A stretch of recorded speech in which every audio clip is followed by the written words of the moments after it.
Alright, यो तेस्रो दिन हाम्रो ताजमानियाको वाटमा आज मेरो जन्मदिन परेको छ।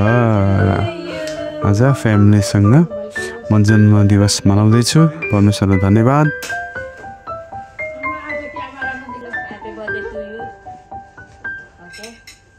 यो चाहिँ हामी ताजमानियाको सालामाका मार्केट अनि यो जुन बजाइरहेको देख्नु भएको छ यो चाहिँ यहाँको एकदमै एबोरिजिनल पिपल जो यहाँको मुख्य पहिलादेखि नै बस्दै आउनुभएको व्यक्तिहरूले बजाउने यो बाजा हो।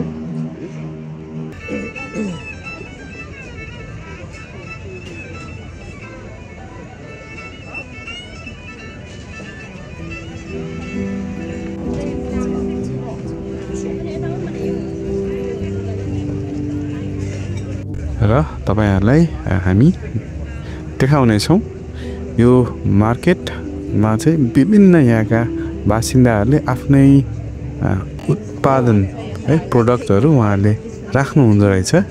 कपडादेखि लिएर फलफुलदेखि लिएर हरेक कुराहरु आफैले उत्पादन गर्नुभएको।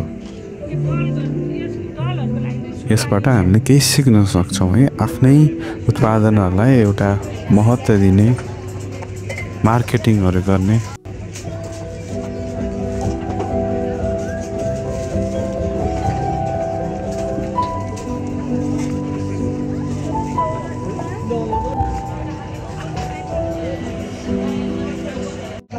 र हामी चाहिँ फेरि बिहानको breakfast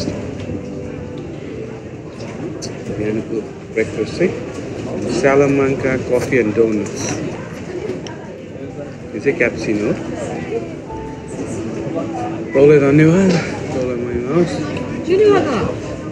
Christy is enjoying her lovely pancake and ice cream in the middle.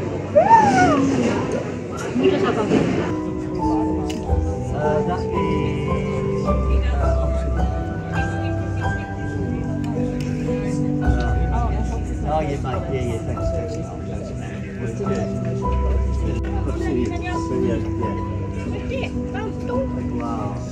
How you going, guys? Just sing. Well, yep. All right.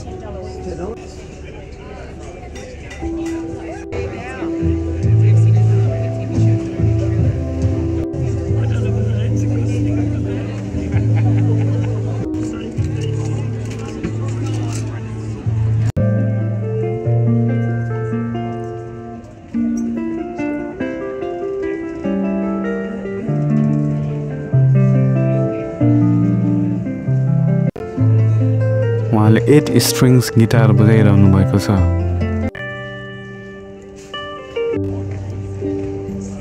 विभिन्न कलरफुल क्यान्डल्सहरु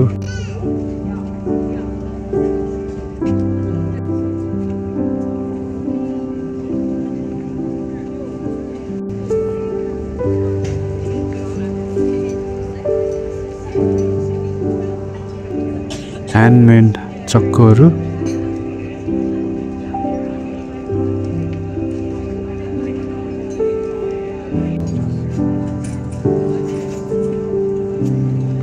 पुरानो भाँडाकुँडाहरु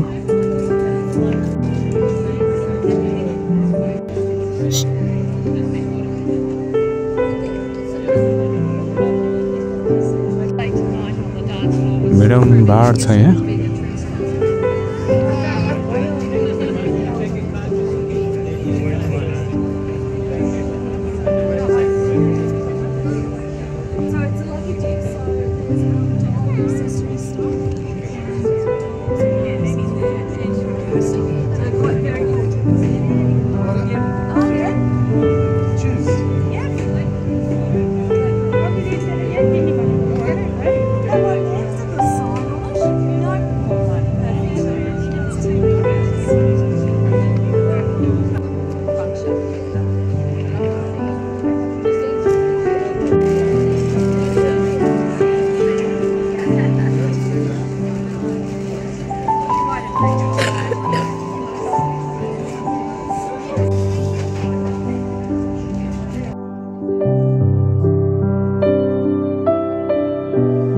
यो चाहिँ साबुन हो। यो चाहिँ भनिन्छ यो चाहिँ साँच्चीकै किरा हो रे किराहरुबाट विभिन्न डिजाइन घडीदेखि लिएर विभिन्न फ्रेमहरुमा राखिएको छ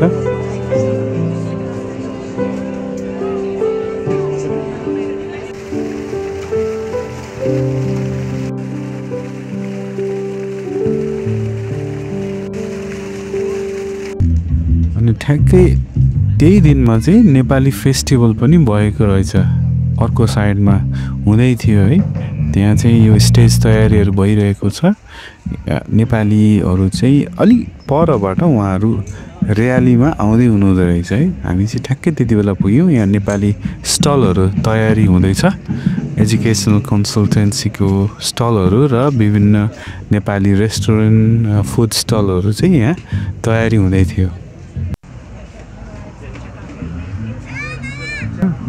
नेपाली टेस्टको चिया सेलरोटी खानलाई यो चाहिँ डाफे नेप्लिज रेस्टुरेन्टमा एकदमै नेपाली टेस्टको चिया नेपाली फेस्टिभल जुन ताजमनियामा हुँदैछ त्यहाँ बसेर मिठो नेपाली फ्लेभरको चिया खाँदैछ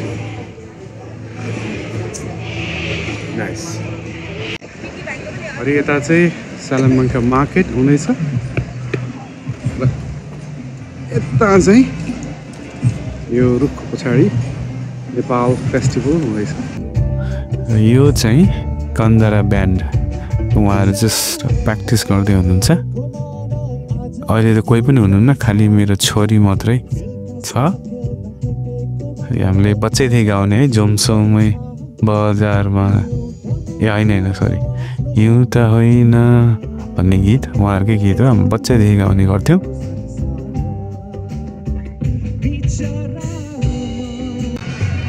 ल नेपाली फेस्टिभल र्याली आउँदैछन्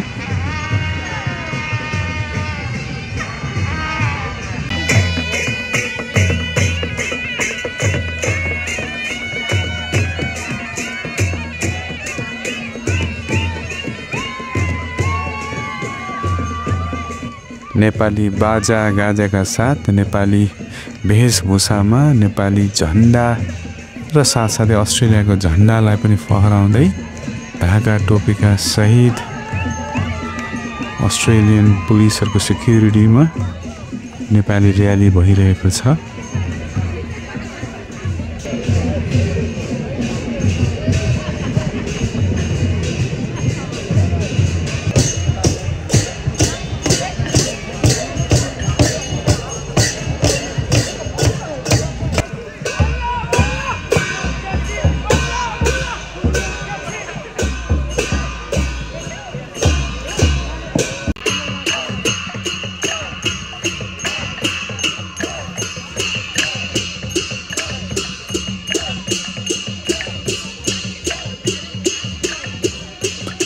अब हामी यो प्रोग्राममा बस्न त पाएनौं पछि हाम्रो फ्लाइटको कारणले गर्दाखेरि अनि हामी चाँडै एयरपोर्टतिर लाग्यौं अनि समुद्र पार गर्दै फेरि पनि हामी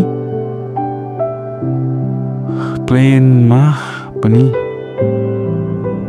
चढ्दै आकाशको दृश्यहरूलाई हेर्दै प्रभुलाई धन्यवाद दिँदै हामी सिडनी तर्फ फर्क्यौं परमेश्वरलाई धन्यवाद होस् हाम्रो 3 दिनको यात्रा अति नै आशिषमय भयो परमेश्वरको सुन्दर सृष्टि हामीले देख्ने मौका पायौं र साथसाथै नेपाली फेस्टिभल पनि हेर्ने मौका पायौं परमेश्वरलाई धन्यवाद होस् परमेश्वरले जे गर्नुहुन्छ असल र भलाइ नै गर्नुहुन्छ प्रभुलाई धेरै धेरै धन्यवाद आमेन